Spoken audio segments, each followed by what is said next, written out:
दोस्तों 1 जनवरी सन 2024 में एक 28 साल की बेहद खूबसूरत महिला अपनी नई डिफेंडर गाड़ी लेकर काशी मंदिर पहुंचती है, क्योंकि दोस्तों अभी अभी उन्होंने यह नई कार खरीदी थी और इसी के लिए पूजा कराने के लिए मंदिर आई थी। अपने पर्सनल ड्राइवर से कहती है, जाइए और पुजारी को बुला लाइए, मुझे पूजा करानी है। दोस्तों ड्राइवर पुजारी के पास जाता है और कहता है कि मैडम नई कार खरीदी है और काफ़ी महंगी कार है, उसकी खुशी में पूजा करवाना चाहती हैं। मंदिर का पुजारी तुरंत ड्राइवर के साथ मैडम के पास पहुंचता है और कहता है, जी मैडम, क्या इसी गाड़ी के लिए पूजा करानी है? तो मैडम कहती है, हाँ, यह मैंने नए साल के अवसर पर नई कार खरीदी है, काफ़ी महंगी है, इसी के लिए पूजा करानी है। तो पुजारी तुरंत पूजा की तैयारी करता है और कुछ ही समय में पूजा की कार्यक्रम जो है पूरा कर देता है। फिर पुजारी कहता है, मैडम पूजा तो हो गई है, अब आप जो कुछ भी दान दक्षिणा देना चाहती हैं कर लीजिए। तो दोस्तों मैडम पुजारी को दान दक्षिणा देने के बाद अपने ड्राइवर से कहती है कि गरीब को बांटने के लिए जो मैं कंबल लेकर आई हूँ, सभी कंबल गाड़ी से निकाल लाओ, क्योंकि जनवरी माह का महीना है, काफ़ी ठंड पड़ रही है और मंदिर के सीढ़ियों पे जो गरीब लोग, भिखारी लोग बैठे हैं, उन्हें हर साल मैं सर्दियों में कंबल वगैरह बांटा करती थी और इसलिए इस साल भी कंबल लेकर आए हूँ। अब ड्राइवर गाड़ी से कंबल को निकाल कर लाता है और मैडम एक एक करके सभी भिखारियों को कंबल बांट रही थी और साथ में कुछ प्रसाद भी खाने के लिए दे रही थी। ऐसे ही दान करते हुए वो आगे बढ़ती जा रही थी, लेकिन फिर एक आदमी को देखकर मैडम के पैर डगमगा जाते हैं। उस आदमी के बाल दाढ़ी बड़े हुए थे और कपड़े में धूल मिट्टी लगा हुआ था। उसे देखकर लग रहा था कि यह कई दिनों से नहाया हुआ नहीं है। शरीर दुबला पतला सूख कर कांटा हो रहा था, लेकिन जैसे ही मैडम ने उस आदमी को गौर से देखा तो वह पहचान गई, क्योंकि दोस्तों वह आदमी और कोई नहीं बल्कि उन्हीं का ही तलाकशुदा पति होता है, जिसने 5 साल पहले मैडम को तलाक दे दिया था। दोस्तों क्या है कहानी की सच्चाई? कैसे एक तलाकशुदा पत्नी करोड़पति बन जाती है और 1 करोड़ की गाड़ी में चलने लगती है, और कैसे उसका पति जिसने उसे 5 साल पहले छोड़ दिया था, वो आज मंदिर में भीख मांग रहा था। आइए जानते हैं पूरी कहानी की सच्चाई इस वीडियो में। लेकिन वीडियो में आगे बढ़ने से पहले दोस्तों आप लोग मेरा चैनल सब्सक्राइब कर लीजिए और वीडियो को लाइक कर दीजिए, ताकि मेरा हौसला बढ़ता रहे। दोस्तों उत्तर प्रदेश में एक जिला है चंदौली। चंदौली के एक छोटे से गांव में राम सिंह जी और अपनी पत्नी और बच्चों के साथ रहा करते थे। उनका एक छोटा बेटा और एक बड़ी बेटी होती है। बेटी घर में बड़ी होती है, जिसका नाम होता है कामना। कामना को पढ़ाई लिखाई में जरा भी दिलचस्पी नहीं होती है, लेकिन राम सिंह जी बहुत ही कोशिश करते हैं कि उनके दोनों बच्चे पढ़ लिख कर उनका नाम रोशन करें। लेकिन बेटी बड़ी ही मुश्किल से बस क्लास 10वीं की परीक्षा पास कर पाती है। इसके बाद वह साफ साफ अपने पापा से बोल देती है, पापा मेरा पढ़ने लिखने में बिल्कुल मन नहीं लगता है, आप मुझे पढ़ाई लिखाई के लिए फोर्स मत करिए। दोस्तों कामना की माँ भी यह बात सुनती है तो अपने पति से कहती है कि आप क्यों इसे पढ़ाई को लेकर फोर्स करते हैं। अब यह 10वीं की परीक्षा पास कर चुकी है, अब इसकी शादी बड़े धूमधाम से हो जाएगी। इतनी पढ़ाई गांव के हिसाब से बहुत ज़्यादा है। अब राम सिंह जी को यह बातें सुनने के बाद बहुत ही तकलीफ होता है, क्योंकि उनका पहले से ही सपना था कि उनके जो बच्चे हैं पढ़ लिख कर किसी पोस्ट को हासिल कर सकें, उनका नाम रोशन कर सके। लेकिन अपनी बेटी की इच्छा जानकर और अपनी पत्नी की यह कड़वी बातें सुनकर वह मन ही मन बहुत ही दुखी हो जाते हैं। लेकिन बेटे को पढ़ाते हैं, बेटा पढ़ने लिखने में होशियार था तो वह आगे की पढ़ाई जारी रखता है। अब कामना की उम्र हो जाती है शादी लायक, तो उसके माता पिता उसके लिए लड़का ढूंढना शुरू कर देते हैं। जगह जगह लड़का देखने लगते हैं। तभी एक लड़का उन्हें पसंद आ जाता है, जो कि उत्तर प्रदेश पुलिस में कांस्टेबल था और वो भी चंदौली के एक जिले के दूसरे गांव में रहता था। लड़के को देखते हैं तो लड़का उन्हें बहुत ही पसंद आता है। लड़के का फोटो घर लेकर आते हैं और अपनी बेटी कामना को भी दिखाते हैं, तो कामना भी उस कांस्टेबल लड़के को देखकर पसंद कर लेती है।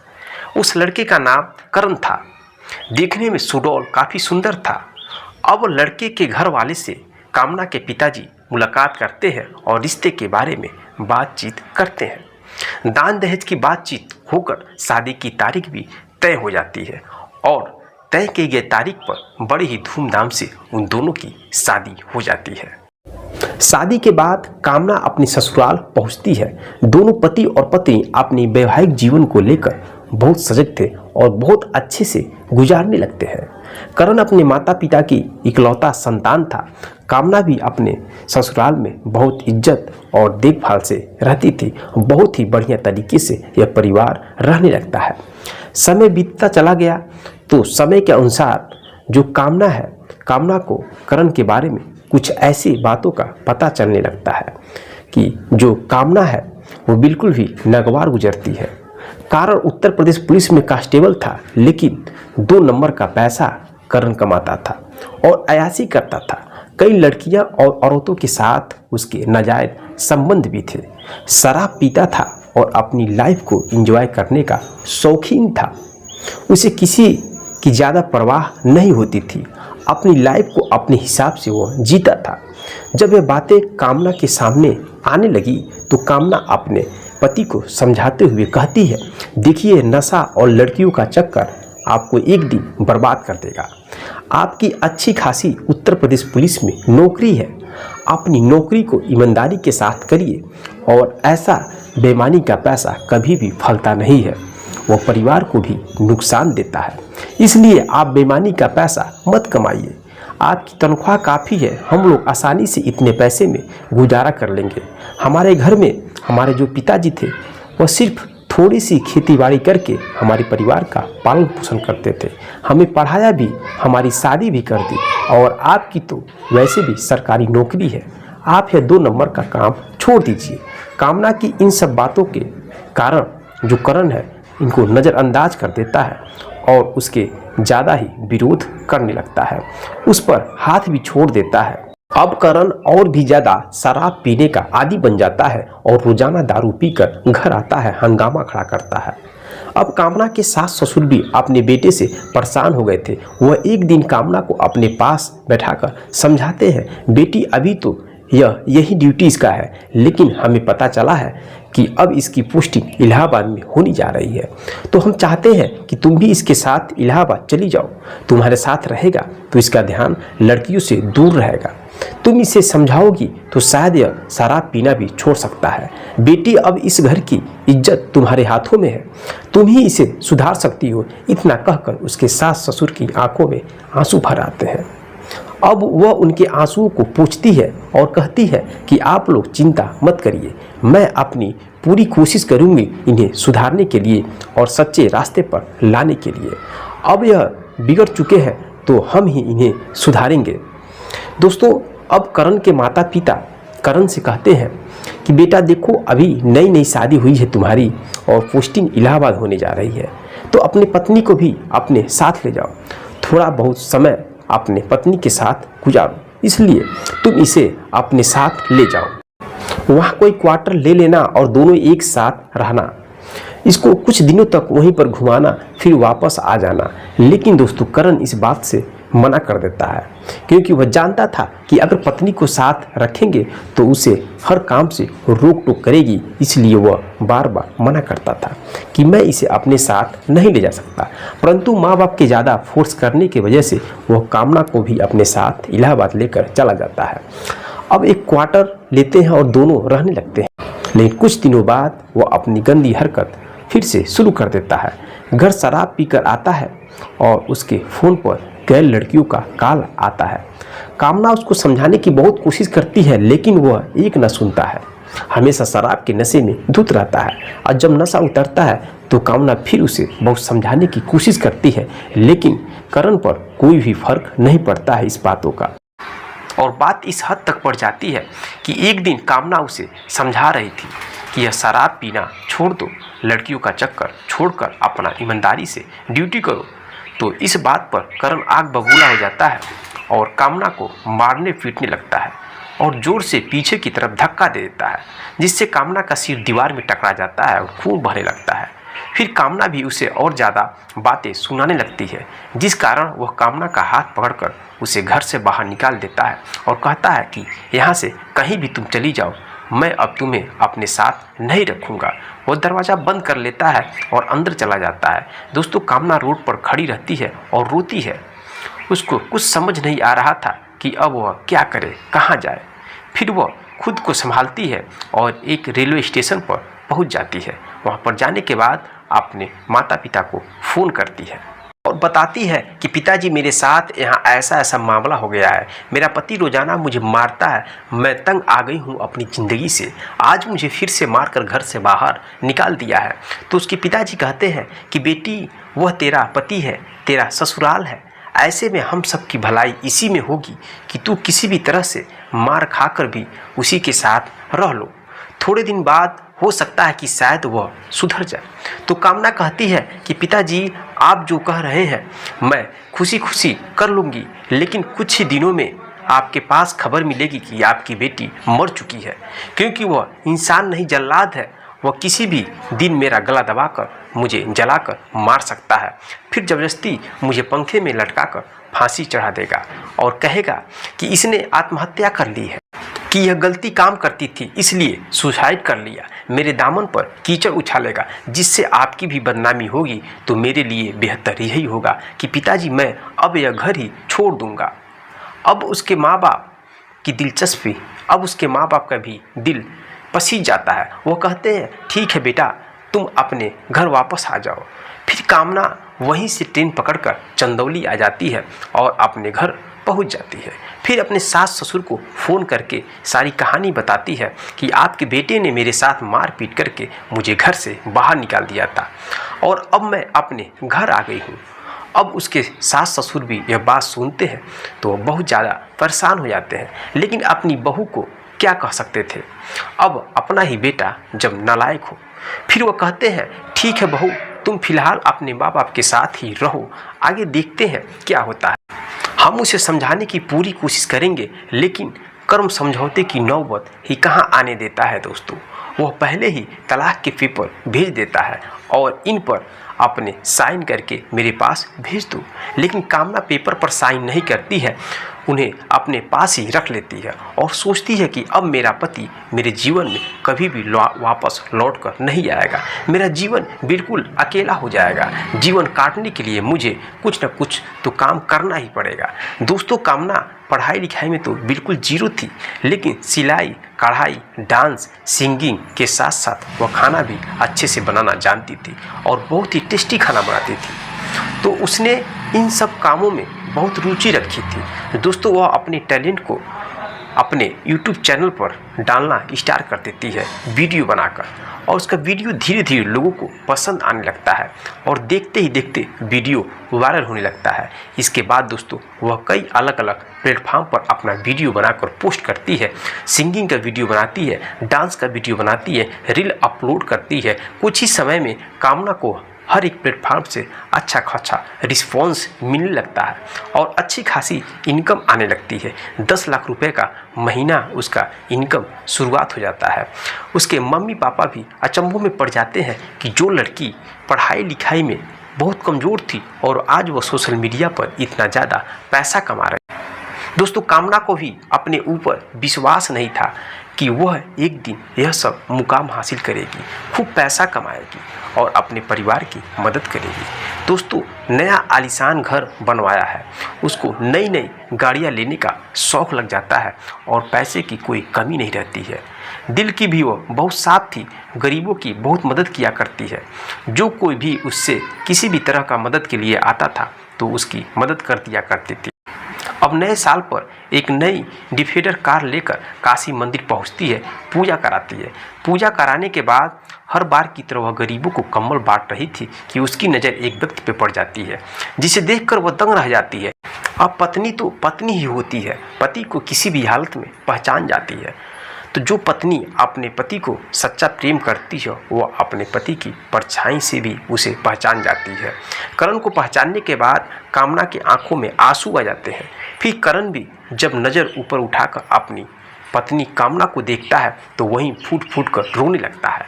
शर्मिंदगी से वो अपना सिर नीचे झुका लेता है। तो कामना उससे कहती है कि करण, आप अपना सिर ऊपर उठाइए और मुझसे बातें कीजिए।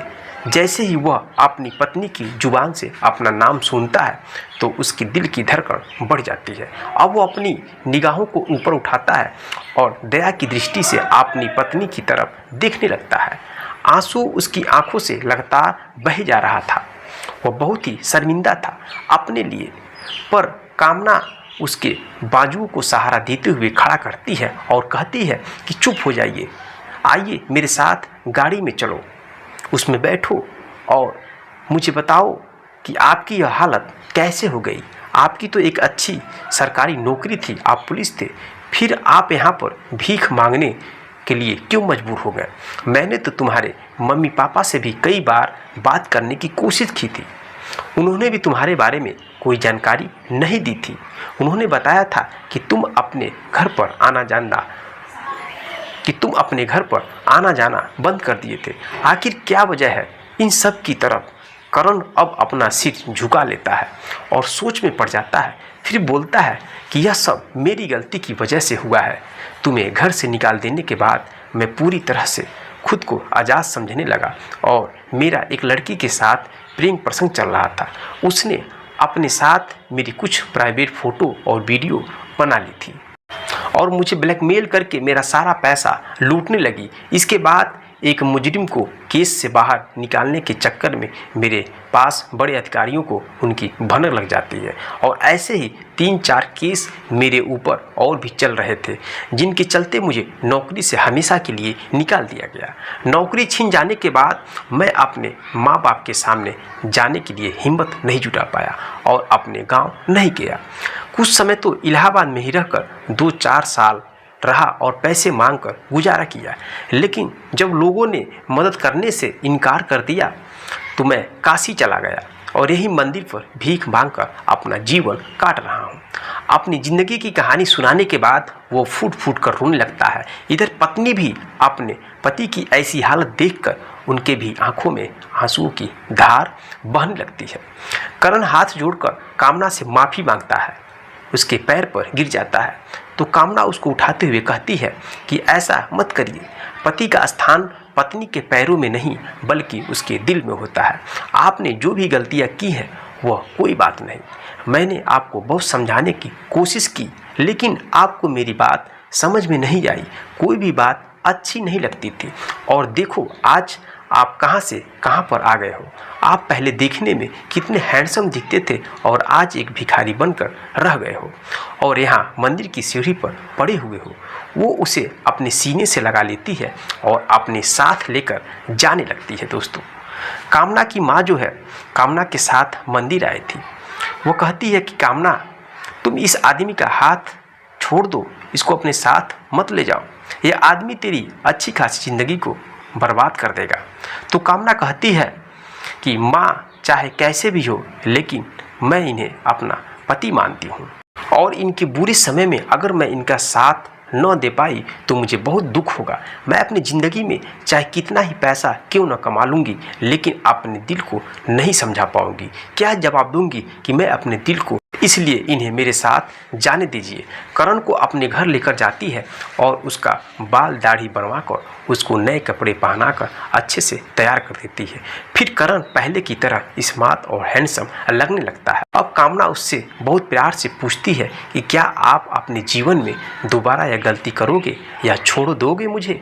तो करण की आंखों एक बार फिर से नम हो जाती है और अपनी पत्नी का अपने प्रति प्रेम देखकर वह बहुत ज़्यादा भावुक हो जाता है और कहता है कि कामना, मैंने ज़िंदगी में बहुत गलतियाँ की हैं और बहुत भूल कर चुका हूँ, तुम्हें बहुत परेशान किया। अब भगवान से मुझे सुधरने का एक मौका मिल गया है, मैं इसको गंवाना नहीं चाहता हूँ। अब आइंदा ज़िंदगी में ऐसा कोई भी गलती की गुंजाइश नहीं करूँगा। जब तक मैं जीऊँगा तब तक नेक आदमी बनकर रहूँगा। ऐसे गलत नशे या गलत काम करके नहीं जीना है मुझे। अपने पति के मुंह से इतनी प्यारी प्यारी बातें सुनती है तो वह भी भावुक हो जाती है, उसको गले से लगाकर रोने लगती है। अब दोनों मंदिर जाते हैं और फिर से शादी कर लेते हैं। शादी करने के बाद कामना अपने पति के साथ अपनी डिफेंडर कार लेकर अपने ससुराल पहुंचती है। जब ससुराल पहुंचती है तो सभी लोग देखते हैं कि यह इतनी बड़ी गाड़ी किसकी है, आज कौन आया है।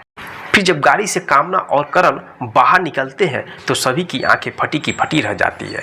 करण के माता पिता जब अपने बेटे को अपनी बहू के साथ देखते हैं तो वो भी दंग रह जाते हैं, लेकिन अपने बेटे को आज इतने समय के बाद देखकर उनकी आंखों से आंसू छलकने लगते हैं। वो अपने बेटे को सीने से लगा लेते हैं। करण अपने माता पिता से बताता है कि कैसे कामना ने उसको ज़मीन से उठाकर आसमान पर लेकर आया है और आसमान पर बिठा दिया है। अगर आपकी बहू न होती तो मैं आज भी आपके सामने नहीं आ पाता। इसके बाद कामना के सास ससुर कामना को बहुत ही आशीर्वाद देते हैं कि तुमने हमारे बच्चे को सुधार ही दिया, और बहुत कठिनाइयों का सामना करने के बाद भी दोबारा से अपने पति को अपना लिया है। अब परिवार फिर से हंसी खुशी रहने लगता है और 1 साल बाद कामना और करण को एक बच्चे की खुशी भी नसीब होती है। उनको एक बच्चा पैदा होता है। करण अब घर पर ही रहता है, उसको नौकरी करने की कोई भी ज़रूरत नहीं। वह लोग अपने पास पैसा इकट्ठा करके बिजनेस शुरू कर देते हैं और कामना की सोशल मीडिया से इनकम जनरेट होती है, पैसा आता रहता है। दोनों पति और पत्नी अपने जीवन में खुश थे। तो दोस्तों, यह थी आज की कहानी। आपको कैसी लगी कमेंट करके जरूर हमें बताइए। आपकी कामना के बारे में क्या राय है? क्या उसने अपने पति को अपनाकर सही किया या गलत किया? दोस्तों, आजकल का ज़माना बदल चुका है। अब सिर्फ पढ़ाई लिखाई करके ही जीवन को साकार बनाना एकमात्र उपाय नहीं है, बल्कि इससे अलग भी आपके पास कई विकल्प हैं। आपका टैलेंट, आपका स्किल, आपका हुनर आप आजमा सकते हैं सोशल मीडिया पर और लोगों का मनोरंजन करा सकते हैं, उन्हें कुछ नया सिखा सकते हैं। और बेहतर यह है कि आप इन सब के साथ अपनी पढ़ाई को भी जारी रख सकते हैं। तो अगर कहानी आपको ज़रा सा भी पसंद आई हो तो कमेंट में जय हिंद जय भारत जरूर लिखें। मिलते हैं दोस्तों नेक्स्ट वीडियो में नेक्स्ट कहानी के साथ। तब तक के लिए जय हिंद जय भारत।